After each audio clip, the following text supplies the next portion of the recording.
Boa noite. Que alegria poder estar aqui na 15ª Jornada Espírita. Então a gente já começa parabenizando a casa, os trabalhadores, aqueles que tiveram a iniciativa de fundar esse ponto de luz, aqueles que foram chegando e dando continuidade para que essa luz permaneça acesa, levando orientação para tantos. A gente pode olhar aqui ao nosso redor e a gente pensa assim: nós estamos recebendo a cada momento em que chegamos ao centro espírita orientação que nos conduz ao autoconhecimento, à melhoria íntima, faz tão bem, não é? Mas vocês sabiam que não são somente nós os beneficiados? Aqueles que nos acompanham e que nós não vemos com os olhos físicos e que quando chegam nesse ambiente preparado pela espiritualidade, têm a oportunidade de ascensão espiritual, de acolhimento amoroso, de sustentação maior. Aqueles que nos aguardam em nosso lar, não no nosso lar colônia, na nossa casa, não é? A gente chega em casa e tem os que nos esperam. Oh, mas eu moro sozinho? Tem os que nos esperam. E que eles possam se deparar com alguém que vem do centro espírita renovado, sustentado, feliz, pela oportunidade de sentir o toque de Jesus no seu coração, de sentir essa atmosfera renovando a nossa forma de ver o mundo, de enxergar as provas, de viver com o nosso próximo. Então a gente tem um compromisso, que é de voltar para casa melhor. O nosso compromisso enquanto espíritas, tem vários, não é? Mas tem tantos. Tanto que Raul Teixeira diz assim que ser espírita não é para todo mundo. Porque nos exige muito. Porque a gente sabe que não existe espírita só por rótulo, né? Não tem. O verdadeiro espírita é aquele que faz esforços para domar as suas más inclinações. Então a gente não tem que dizer assim, eu sou espírita não praticante. Não dá, né? A gente tem que ser espírita de fato. Isso significa que os nossos dias são importantes para nós. O dia que foi bom, o dia que foi difícil, o dia em que eu tive vitórias, conquistas, o dia em que eu caí, me machuquei, talvez machuquei os outros. Todos esses dias são importantes para mim, porque me ajudam a construir o melhor em mim. Então, se eu aproveito cada dia que é uma dádiva para crescer espiritualmente, eu estou fazendo com que estes meus momentos de estudo, de trabalho edificante, né? A Thaís falou para nós, né? A gente faz tanta coisa na casa espírita, né? A gente é trabalhador da recepção e é um trabalho abençoado, ser acolhido, percebido, ter alguém que se importa comigo. É o meu primeiro contato. Ser um trabalhador da evangelização espírita, preparando os caminhos daqueles que chegam para uma nova jornada evolutiva, uma experiência rica de aprendizado. Ser um trabalhador do acolhimento fraterno, do atendimento fraterno, dando a oportunidade de nós desnuviarmos diante daquela problemática, enxergar de um outro ponto de vista aquilo que nós estamos vivenciando, encontrar caminhos para que eu possa continuar. É tão edificante.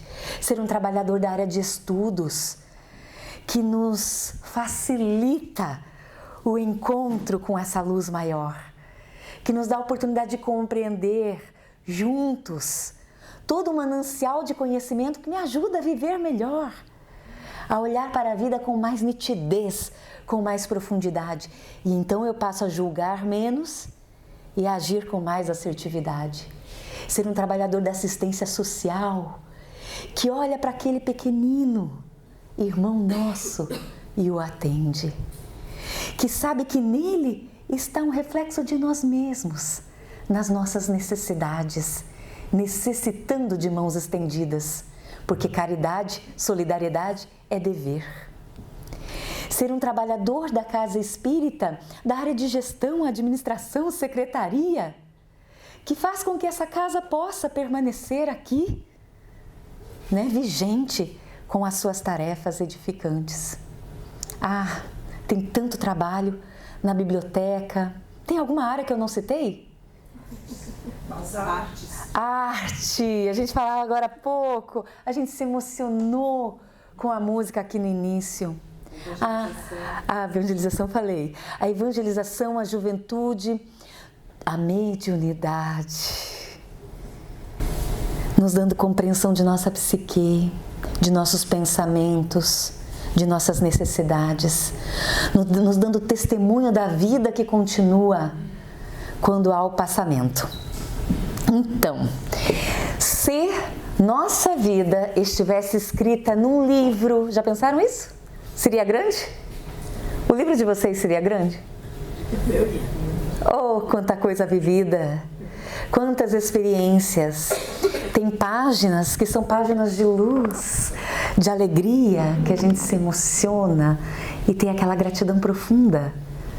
Tem páginas que estão manchadas de dor, de sofrimento, não é assim? É a nossa vida.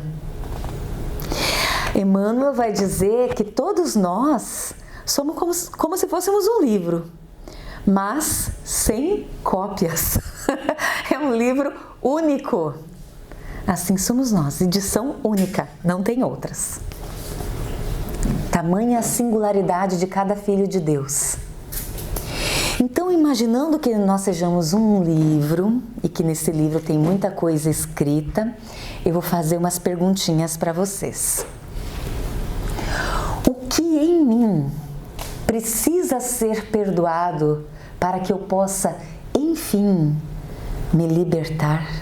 Tem alguma coisa em você que te exige o auto-perdão?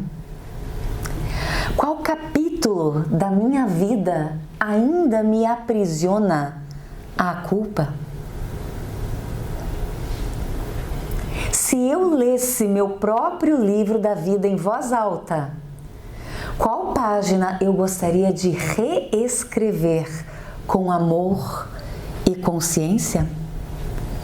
Momentinho para vocês pensarem. Se eu pedisse agora para você conversar com a coleguinha do lado, né? Que pode ser a mãe, o cônjuge, amigos, e contasse para eles qual é essa página do livro da tua vida que você gostaria de reescrever. Como é que você reescreveria essa página? O que você faria diferente? Todo mundo tem. Vocês identificaram? Allan Kardec, sob orientação espiritual, assume uma tarefa de apostolado quando nos traz o Livro dos Espíritos.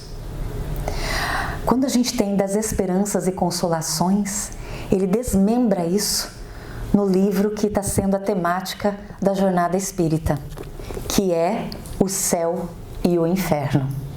Quantos de vocês já leram essa obra? 78,57%. Nossa! Viram, né? Que eu me formei em engenharia. Faço cálculo assim numa rapidez. Brincadeirinha à parte, né? A grande maioria já leu. Esse livro é muito significativo para nós. Ele nos apresenta a justiça divina. E neste livro nós vamos ter os casos de espíritos que nos relatam como foi a sua experiência após a desencarnação, quando deixaram o corpo físico.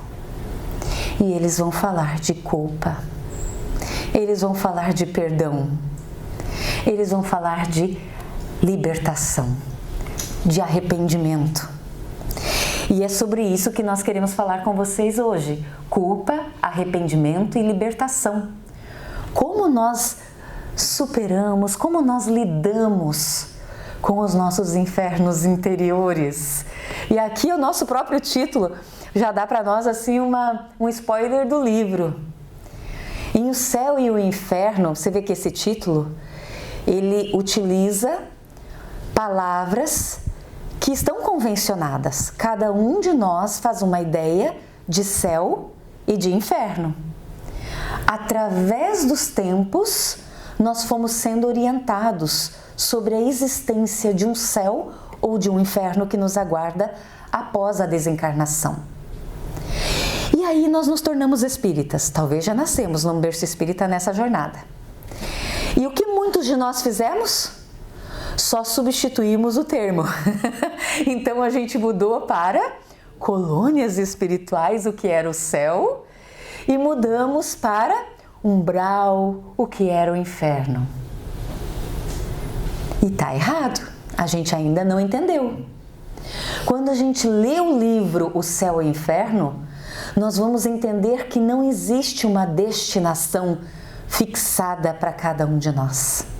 Não existe um céu perpétuo de contemplação eterna e ociosidade, e também não existe um inferno de penas eternas. A justiça de Deus nos apresenta o céu e o inferno como estados de consciência. Então nós podemos estar encarnados e vivendo um dia que é um verdadeiro inferno, ou um dia que é um verdadeiro céu. E na realidade espiritual da mesma forma. É o nosso estado de consciência que gera o panorama que vivemos e atrai consciências em afinidade, mas isso não é eterno. Tudo passa, isso também passará. Nós só temos uma destinação, que é certeira. Qual que é? A perfeição relativa. Todos nós alcançaremos a angelitude. E aí tem aquela música, né? Um dia todos nós seremos anjos, vamos trabalhar e acreditar. E aí qual que é a nota? 4. Aí se for 4 já tá bom. Com aquela afinação dele, não é? Meu Deus, até filmei. Depois se me diz se pode. Então tá. Existe uma destinação maior, está no Evangelho. Nenhuma ovelha do rebanho de meu Pai se perderá. Como é que nós podemos acreditar num inferno de penas eternas? Quando Jesus nos convidava a perdoar não só 7 vezes, mas 70 vezes, 7 vezes, seríamos nós mais misericordiosos do que Deus? Deus também é misericordioso, é soberanamente misericordioso e justo e bom, não é? Então, quando nós acessamos essa obra, nós compreendemos a justiça divina. E eu trouxe ela aqui para nós. Em 1857, nós recebemos o Livro dos Espíritos, aquela obra que a gente tem que ler, reler, estudar sempre. Cada vez que nós estudamos, a gente compreende mais. Sobre o quê? Sobre nós, sobre as nossas relações, sobre a nossa destinação, sobre a nossa origem. Compreende mais da vida. Quando, um pouco mais tarde, vem o Livro dos Médiuns. E isso é precioso porque nós recebemos o Livro dos Espíritos dos Espíritos. Nós recebemos a doutrina espírita pela mediunidade. Então, nós precisamos compreender a mediunidade. Estamos caminhando para o desenvolvimento da intuição. Todos nós, o sexto sentido. Então, é bom que nós possamos compreender mais desta realidade, para saber lidar com as influências que nós vivenciamos e geramos. Somos instrumentos do quê? De quem? Somos pontes de harmonia ou de perturbação naquilo que a gente faz, não é? A gente precisa pensar sobre isso. E o Livro dos Médiuns nos ajuda nisso. Aí vem o Evangelho segundo o Espiritismo. O Evangelho segundo o Espiritismo dá a razão para tudo, a razão moral. Nós vivemos a mediunidade com Jesus. Nós estudamos com Jesus, nós vivemos com Jesus. Que significa com o amor, porque Ele é a revelação do amor. Então tudo tem um sentido renovado, e a gente se eleva em padrão vibracional. Nossa conduta muda, a vida ganha sentido, brilho. As experiências da vida têm um significado maior. Nós ganhamos esperança com o Evangelho. E aí nós temos o céu e o inferno. Então, esta obra, ela é dividida em duas partes. Eu acho que vocês já ouviram muito isso nessa jornada, né? Não? Posso repetir? A primeira parte é uma parte teórica importantíssima para consolidarmos a fé esclarecida. Já não é mais tempo da nossa fé ingênua. Eu acredito porque alguém disse. Eu acredito porque está escrito. Eu acredito porque está convencionado. Essa é fé ingênua. O Espiritismo nos convidou à fé esclarecida. Então eu acredito por quê? Sei? Compreendo? Entendi? Faz todo sentido. Então esta fé, ela é em analogia com uma rocha. Vêm os ventos, as tempestades e a casa que está alicerçada sobre a rocha não perece. E aí o próximo estágio da fé, que também o Espiritismo nos convoca, é a fé testemunhada, vivida. Então, nesse livro da vida que vocês estão escrevendo, a cada momento vocês estão testemunhando. Que nós possamos ter olhos de ver, de perceber o amparo espiritual na nossa vida. O ensinamento que nós buscamos na casa espírita sendo aplicado no nosso dia a dia, trazendo benefícios nas nossas relações. Por quê? Porque nós nos demos a oportunidade de experimentar, de viver melhor. Então, toda essa parte vai nos falar sobre diversos assuntos que nos esclarecem o que é o céu, o que é o inferno, quem são anjos, quem são demônios, né? O que são. E aí a gente vai compreendendo que todos nós fomos criados iguais. Todos nós temos essa destinação tão linda, que é do amor e da sabedoria. Mas que nessa caminhada, muitas vezes, nós nos equivocamos. Nós precisamos errar para evoluir? Não. A codificação nos diz que nós não precisamos errar, mas nós erramos. Tem aqueles espíritos que fazem uma caminhada mais reta em direção à angelitude, está lá no livro Caminho de Luz, enquanto que outros fazem uma caminhada bem tortuosa, não é? E aí a gente acredita que o espírito evolui, quando na verdade ele está vivendo estas experiências que o conduzirão à trajetória do amor. Nada que nós vivemos se perde. Por mais que em alguns momentos esteja assim obscurecido aquilo que nós buscamos, está ali na gavetinha do inconsciente, em nós, e será aberto no momento em que isso seja necessário, que seja bom para nós. Por isso que a gente tem que ter o cuidado de não querer, né, abrir todas as gavetinhas aí que estão guardadinhas lá no nosso inconsciente, né? Que venha naturalmente. Então, a primeira parte vai nos dar todas essas explicações. Quando chega a segunda parte, nós vamos ter um capítulo chamado, vocês lembram? Passa, termina com passa e começa com passa e termina com mento? Passamento. Vale a pena a gente ler. É o que a gente chama de morte, mas que não é morte. Vocês sabem qual que é o contrário da morte, que nós chamamos de desencarnação? As pessoas acham que é vida, né? Não é vida. A vida é imortal. É o nascimento. Esse é o contrário. A gente nasceu, né? E a gente passou. A gente desencarnou. A gente morreu no corpo físico, mas continuou vivo espiritualmente. E aí essa segunda parte vai nos trazer os relatos dos espíritos, falando para nós da sua condição. E a gente vai utilizar 2 relatos aqui para falar sobre culpa. Mas vamos pensar um pouquinho nas palavras. Culpa.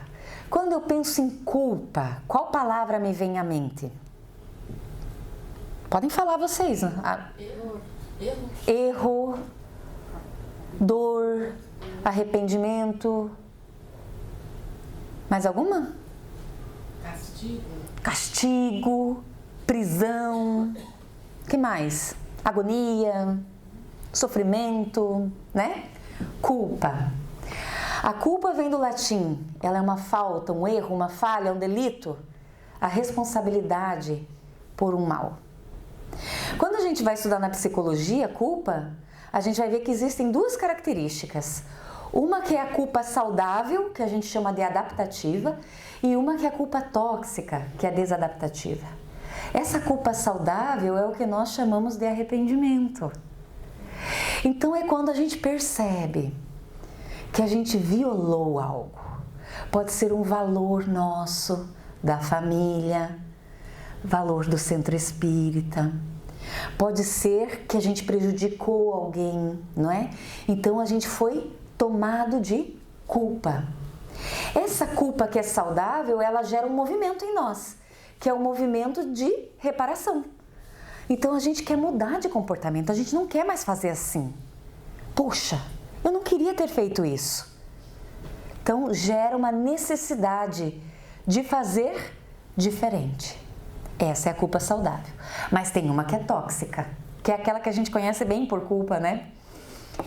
Essa é aquela exagerada. Ela é permanente, ela fica com a gente se martiriza, a gente não se permite mais muita coisa. Por quê? Porque eu não tenho mérito, porque eu sou culpado, porque eu tenho que ser castigado, que sofrer. E olha, algumas vezes elas nem têm causa real. Interessante isso, né? Às vezes a gente carrega culpas que não são nossas.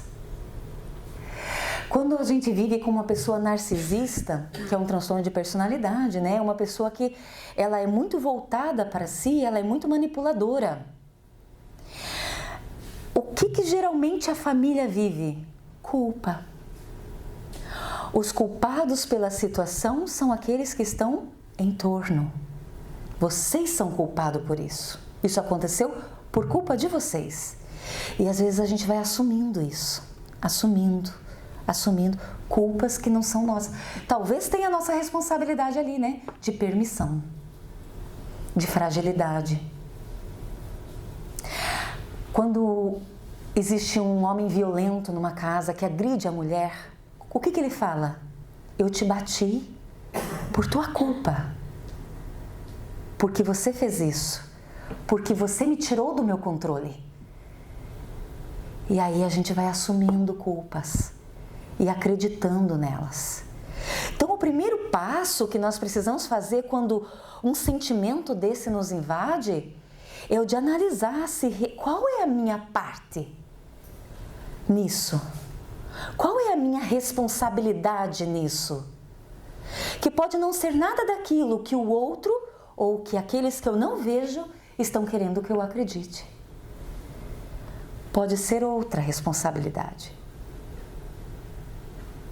Pode ser a responsabilidade de sustentação espiritual, pode ser a responsabilidade de confiar na rede de apoio, de ir em busca de ajuda. Podem ser outras responsabilidades que eu tenho. Então, a primeira situação é analisar o que eu tenho com essa situação. Essa culpa tóxica, ela gera vergonha profunda, autopunição, paralisação, a pessoa fica parada, estagnada, não avança, preso na culpa. E veja que quando a gente fala de pessoa, nós estamos falando em encarnados e desencarnados. Quantos desencarnados hoje, nesse momento, estão presos na culpa? Vivendo as dores do remorso, a pujança do remorso. Então é importante que a gente comece a aproveitar os nossos estudos evangélicos para trabalhar essas nossas questões, para ter olhos mais profundos para aquilo que nos acontece. Se o Espiritismo, ele nos convida à razão, Nós precisamos racionalizar a nossa vida, sentir e racionalizar, buscar esse equilíbrio razão-sentimento. Então a gente precisa ir além do que a gente acredita. Sabe aquele será? Será que é isso mesmo? Será que eu fui responsável por isso mesmo? Será que é desta forma? Será que isso está certo? Será que só tem esse jeito da gente se relacionar aqui dentro dessa casa? Será que a gente pode conversar de uma outra maneira? Será que a gente pode encontrar caminhos? E o que o Espiritismo nos fala então da culpa? Ela vai falar primeiro do sentimento de culpa. Esse sentimento que pesa, que dói. Está lá no livro Entre a Terra e o Céu. Quem que leu esse livro? A Vida no Mundo Espiritual, não é? Aqui já tem menos, né, que leram. Nesse livro existe uma trama. Vale muito a pena a gente ler os livros da série de André Luiz, A Vida no Mundo Espiritual, né? É até um bom tema para uma jornada espírita, né? Neste livro nós temos duas famílias que se entrelaçam em comprometimento. Ciúmes, traições, crimes. E elas reencarnam. Alguns estão já no plano espiritual e outros reencarnados. E ainda persiste aqueles sentimentos de antagonismo. E eles vão precisar do perdão, da libertação. Nesse livro nós vamos ler que este sentimento de culpa é sempre um colapso, uma crise de consciência. Através deles, sombrias forças se insinuam. Nós abrimos canais para interferências danosas na nossa vida, quando a gente persiste nesses sentimentos dolorosos, seja com relação aos nossos irmãos, seja com relação a nós mesmos.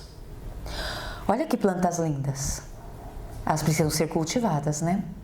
Tudo que a gente cultiva, cresce. Tudo que a gente cultiva, cresce. Tudo que a gente cultiva, cresce. Se eu cultivo um pensamento negativo, ele cresce. Cresce de tal forma que um dia ele vira uma ação, uma palavra. Ele sai do pensamento. Ele toma corpo, vitalidade nos meus dias. E se eu cultivo essa ação, ela se torna um hábito que vai fazer parte da minha trajetória. Habitualmente eu critico os outros, habitualmente eu reclamo da vida, habitualmente eu me desculpo. Vocês sabem que eu estava numa jornada espírita em São Paulo no mês passado, né? E aí a gente pegou um Uber e o Uber subiu no meio-fio. E eu, no momento, falei assim, desculpa, eu não estava dirigindo. E eu pedi desculpa pro Uber, porque ele subiu na calçada. Olha só o hábito de se desculpar de tudo. Tá ali. Da onde ele surgiu? De uma trajetória, pedindo desculpas, mesmo quando não precisava. Tá ali, ainda precisa ser superado, vencido. O hábito cultivado, um dia vira caráter. E aí é mais trabalhoso. Se eu quero mudar esse meu caráter, eu preciso começar da onde? Do pensamento. Cultivando um pensamento renovado. Se eu tenho aquele pensamento que eu não mereço sorrir, porque um dia eu fiz isso, porque um dia eu faltei naquela situação, é hora de mudar o pensamento. Se hoje eu já percebo que aquilo não foi bom, significa que eu mudei. Que a situação vivida, que a experiência vivida já trouxe lições. Eu já sou uma pessoa melhor só por perceber que eu poderia ter feito diferente. Se Deus é misericordioso e Ele espera que eu seja misericordioso para o próximo, eu preciso aprender a ser misericordioso comigo. Então eu começo mudando o meu pensamento. Eu sou filho de Deus e Ele está me dando o presente de cada dia para que eu possa fazer melhor. Chico tem uma mensagem que ele diz assim, que eu não posso voltar atrás e apagar o que aconteceu, mas eu posso continuar escrevendo o meu livro da vida, corrigindo os erros de ontem, fazendo melhor. E Deus vai me apresentar, talvez não seja com aquela pessoa, que talvez nem mais esteja aqui, mas vai me apresentar outras oportunidades, com outras pessoas. Vocês assistiram o filme do Divaldo? Tem uma cena em que a Joana de Ângeles, tão lindo, né, aquele filme? Ela chega e fala para ele assim, nunca foi com relação aos outros, mas sempre foi com relação a ti mesmo. Você precisa aprender a fazer melhor, a se perdoar, a se permitir ser um instrumento de amor. Então, a gente muda o panorama e a gente atrai outras afinidades espirituais. No livro Nos Bastidores da Obsessão, do Projeto Manuel Filomeno, a gente tem, através do Divaldo, a orientação sobre o remorso. O remorso faculta o surgimento de ideias fantasmas, apavorantes, que ensejam os processos obsessivos de resgate das dívidas. Aquilo se torna tão grande em nós que talvez leve reencarnações para que nós possamos voltar a nos equilibrar. Por isso é importante aproveitar o hoje, né? Começando já, agora é o tempo de nós mudarmos o nosso pensamento. E o Espiritismo nos ajuda a mudar as lentes da vida e entender tudo isso melhor. E aí a gente vai ter a orientação da culpa como arrependimento, que é reconhecer com sinceridade o erro. Isso é instrumento de progresso. Aqui é aquela culpa adaptativa, saudável. Eu reconheço. Como é bom quando a gente reconhece. Vocês não percebem que tem muita coisa que a gente faz errado que a gente não? A gente já está tão habituado. É importante falar sobre isso, né? Vocês já viram famílias que ninguém fala palavrão? Ninguém. Chegou numa festa que alguém fala palavrão, aquela família fica assim. Percebe? Os outros nem percebem que estão falando palavras assim, grosseiras. Nem tem o mesmo significado, porque estão acostumados.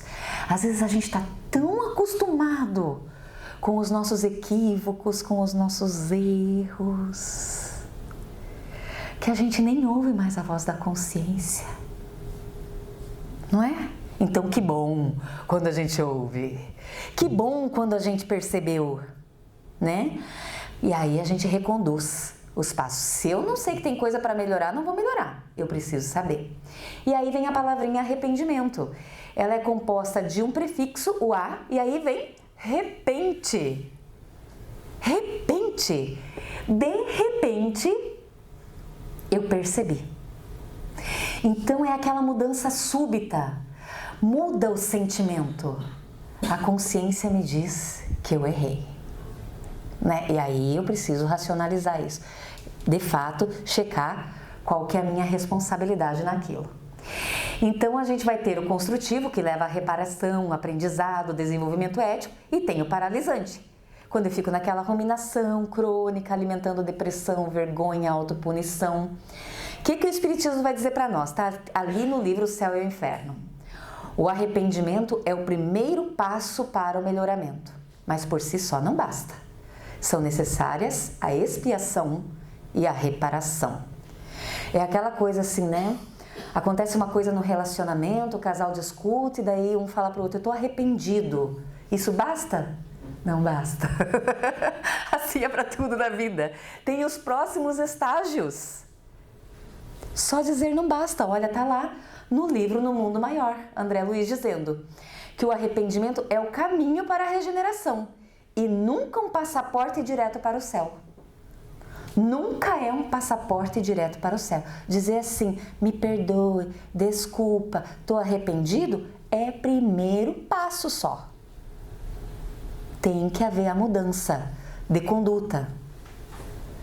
né? Para que haja regeneração. Gente, isso não é só com relação ao outro, é com relação a nós. E aí, a gente tem a palavrinha libertação. É o nosso grande objetivo, né? Eu sou o caminho, a verdade e a vida de Jesus, né? Por ele nós alcançamos a libertação.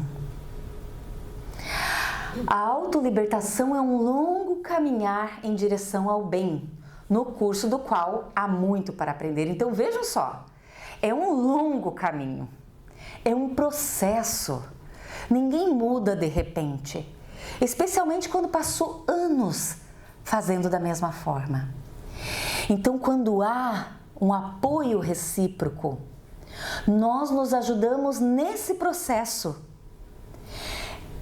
colaborando um com o outro para que haja renovação, cientes de que pode haver quedas, mas que deve haver o esforço acima de tudo. E aí vem, né? Não basta sentir culpa, é preciso transformar dor no bem. Quantas pessoas, para se libertar daquele sentimento de culpa, assumem uma causa renovadora, uma ONG, algo no meio social em benefício, no mesmo teor daquilo que eles têm prejudicado. E ali se dá uma renovação, não é? Então, no Código Penal da Vida Futura, que está na primeira parte de O Céu e o Inferno, a gente vai ter a orientação dessa escadinha, gente, que vocês estão vendo em todos os slides a escadinha, para que a gente fixe. O que diz a escadinha para nós? O arrependimento é quando eu percebo. Que bom quando eu percebo que há algo que precisa mudar. Algo. Nem sempre é da mesma forma que me chegou, mas algo precisa mudar naquele contexto. Porque doeu, porque machucou, porque feriu. E aí vem a expiação, que é a consequência daquilo que eu vivi, daquilo que eu fiz. Tudo que a gente faz tem consequência, não é? Se eu acordar de manhã cedo, abrir direto o celular ou ligar direto no jornal, tem consequência. Já me enchi de lixo externo. Então o meu dia vai ser como? Agora, se eu acordar e buscar uma sintonia maior, tem consequências boas. Eu estou mais lúcido. Mesmo que depois eu vou lá para a rede social, abro o jornal, mas eu já estou mais consciente. Tudo tem consequência na nossa vida. Se eu pegar um trajeto, pode ser que eu tenha mais trânsito ou então tudo tem. Coisas boas têm consequências, coisas que não são tão boas também. Então a expiação é essa vivência da consequência. Então quando a gente vê uma pessoa passando por uma prova, às vezes a gente pensa assim, nossa, o que será que ele fez no passado, né? Para estar vivendo tudo isso. Errado. Essa não deve ser a postura do espírita. Porque o espírita sabe que tudo que nós vivemos hoje é uma necessidade do espírito, nem sempre um comprometimento do espírito. Se ele se comprometeu no passado, é expiação. Se não houve comprometimento no passado, é prova. É oportunidade dele se desenvolver naquilo que ele precisa, necessita hoje. E aí vem a reparação, que é o amor em ação. Bom, você se comprometeu diante das leis divinas, está em dívida. Qual que é a moeda para pagar essa dívida? Amor. Só tem essa. Não é a dor que paga. A dor talvez seja necessária a você para despertar, mas você só paga com o amor. Então lá a gente vai ler que essas 3 condições é que vão nos levar à superação. E o arrependimento ele pode se dar em qualquer tempo. Não é imediatamente depois que você faz. Para a pessoa lúcida, para a pessoa que está num padrão vibratório mais elevado, ela vai perceber imediatamente. Mas para aquela que está obnubilada, está distraída, está vivendo no piloto automático, talvez demore muito para perceber a falta. Então, quanto mais demorado, mais sofrimento. Quanto que precisa doer para você despertar? Né? E aí vem a expiação, né? Que são os sofrimentos, são consequências daquilo que nós cometemos, enquanto que a reparação é fazer o bem. Mas olha que interessante, aqui tem uma fala que diz mais ou menos assim para nós: você pode antecipar teu pagamento. Não é lindo isso? Não precisa doer. Só vai doer se você ainda não despertar. Fez algo que se comprometeu, faça o bem. Não precisa doer para que você desperte para uma mudança de conduta. E ali diz exatamente isso, que você pode se antecipar a isso. Você percebe que foi orgulhoso? Se torne mais humilde. Você percebe que foi egoísta? Se torne mais caridoso. Você vai antecipando o teu pagamento. E aí vem dois casos de vida que nós temos ali em O Céu e o Inferno. O primeiro que eu trouxe para vocês é do frade Benoiste. Ele acreditava que ser padre era suficiente, mas ele esqueceu de ser irmão. A gente tem que tomar cuidado, né? Tem que tomar cuidado. Não adianta rótulo. É como nós fazemos, como nós vivemos. Ele se arrepende profundamente, ele vai pedir para voltar à terra e consertar. Então, o que a gente vai ler lá? A pergunta feita durante a comunicação, em 1862, ele desencarnou em 1704. Que fostes na terra? Fui um frade sem fé. Mas nunca vos arrependestes? Há muito tempo. Mas ele só veio com o sofrimento. Aquilo que a gente disse, não precisa esperar o sofrimento, não é? Mas o dele só veio com o sofrimento. E aí ele vive numa condição que ele chama de inferno, porque é o que ele acreditava. Os demônios gritam mais. Então ele não conseguia sequer orar. Mas ele teve a bênção de se comunicar. Então a espiritualidade diz que Deus o vê no caminho do arrependimento e já lhe concedeu a graça da comunicação. Depois do arrependimento vai vir o desejo de reparação. E ele virá numa nova existência para praticar o bem como compensação do mal que fez. Alguém se identificou aí? A gente bate carteirinha no centro espírita, né? A gente diz assim, não sei da onde, né? A gente sente sim um compromisso, né? De estar lá, de dizer sim para as tarefas, né? No movimento espírita. A gente sabe da nossa necessidade. E aí vem um outro caso, que é de um boêmio. Escute agora a voz de um homem que zombava da moral, vivia pelos prazeres e desprezava quem tentava alertá-lo. Ele é tão interessante que ele já chega assim mais renovado. E ele vai trazer um monte de conselhos. Eu trouxe aqui para vocês. Ele está menos infeliz, porque agora ele já está despojado do corpo. Veja só que para ele isso trouxe... Ele se sentiu mais livre estando desencarnado. Espero que Deus, tendo em conta a sinceridade do meu arrependimento, me conceda o perdão. Homens, meus irmãos, como vivi só para mim, agora espio e sofro. Veja a necessidade de nós vivermos coletivamente, de nós colaborarmos. O sentido da vida é ser útil em algo para os nossos irmãos. É fazer aquela comidinha com amor, é esperar alguém com zelo, é cuidar das nossas responsabilidades, das nossas tarefas. E aí a espiritualidade vai dizer que ele já está arrependido, não é? Porém, ele ainda vive apegado aos prazeres no além-túmulo, ou seja, ele vai em busca de pessoas para saciar a sua fonte de prazer. E olha só a mensagem que ele nos traz, que linda! Ele vai dizer assim para nós, ó homens, né, que vocês tenham olhos para a eternidade. Vocês não fiquem apegados à matéria, tenham olhos espirituais. Daí ele vai dar algumas dicas bem do dia a dia. A tua alimentação, que ela tenha o fim exclusivo de vitalidade, sem exageros. Aí ele vai falar, o luxo, que seja apenas o necessário à tua posição social, aquilo que você precisa desempenhar de papel. Os gostos, os pendores, coloque a razão, não seja guiado pelos prazeres. Racionalize isso, até que ponto ceder às minhas paixões. As paixões terrenas, elas vos despojam, você chega como que nu diante do Senhor. Cobri-vos de boas obras, envolvei-vos da caridade e do amor, vestes divinas, que ninguém pode remover. Bonito, né? Achei tão lindo.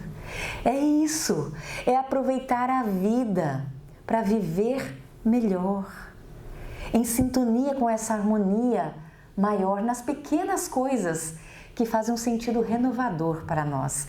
E aí eu volto naquelas perguntas que vocês estavam analisando lá, né? E aí?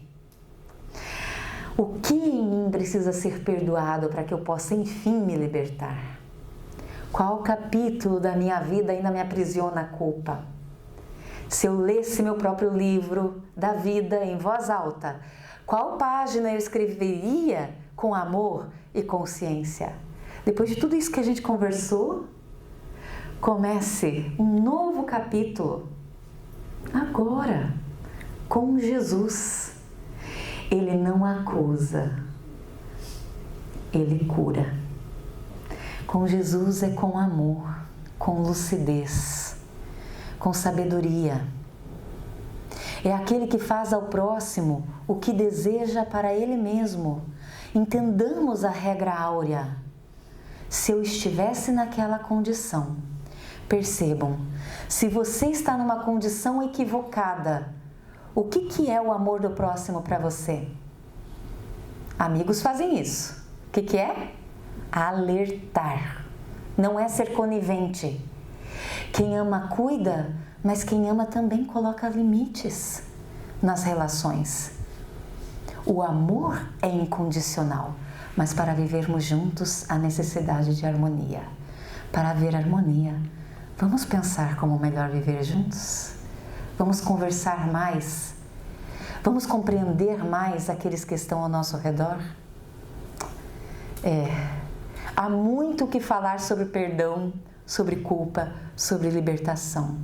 Mas nós já temos o caminho. Em João, capítulo 14, que é o evangelho, o capítulo mais lindo para nós, que é o que fala do Consolador Prometido, ele começa assim para nós, ele está falando aos discípulos sobre aquilo que eles enfrentariam. Jesus iria enfrentar o Calvário. Imagino eu que, auscultando o coração dos discípulos amados em sua angústia, ele diz: não se turbe o vosso coração. João capítulo 14, versículo 1. Crede em mim. Mais um pouco à frente ele diz: eu sou o caminho.